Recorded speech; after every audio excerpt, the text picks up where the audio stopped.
naghain ng petisyon sa Korte Suprema ang ilang grupo para utusan ang Kongreso na magpasa na ng anti-political dynasty law. Sa tingin naman ng isang eksperto, malabong aprubahan niya ng Kongreso, lalo't marami sa mga mambabatas ay bahagi mismo ng political dynasty. May unang balita, si Tina Panganiban Perez. Hiling sa Korte Suprema ng ilang grupo sa inihain nilang petition for certiorari and mandamus, utusan ng Kongreso na magpasa ng batas laban sa political dynasty. Nakasaad sa 1987 Constitution na bawal ang political dynasty alinsunod sa depinisyong nakasaad sa batas. Pero puna ng mga naghain ng petisyon sa Korte Suprema, 4 na dekada na ang nakararaan pero wala pa ring batas. Pununaan nila ang gobyerno ng mga nahalal na ang tila kwalifikasyon lang imbis na karakter at kakayahan ay ang pinanggalingang pamilya. Kung tutuusin, mula 8th Congress, iba't ibang panukala na laban sa political dynasty ang inihain sa Senado at Kamara.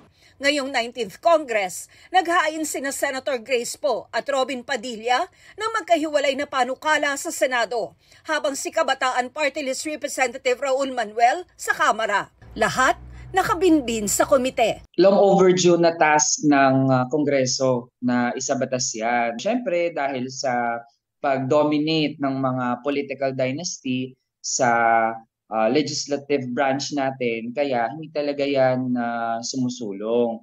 Paniwala rin ng ilang mababatas, hindi pwedeng pakialaman ng Korte Suprema ang trabaho ng Kongreso magpasa ng batas. Kabilang sa naghayag, sina Senate Minority Leader Coco Pimentel at House Deputy Majority Leader Lawrence Defensor. It's not for the Supreme Court to compel. While the Constitution says that there is a prohibition against the dynasty under a bill passed by Congress, it does not state a timeline when Congress will pass it. Duda rin ng isang political scientist sa pagkukusa ng Kongreso na magpasa ng batas kontra political dynasty. Lalo't 8 sa 10 kongresista ay miyembro ng political dynasty base sa pag-aaral ng Philippine Center for Investigative Journalism. Kung iaasa lang po natin sa Kongreso ang pagpasa nitong panukalang ito, it's like asking Dracula to guard the blood bank, no? So talagang it's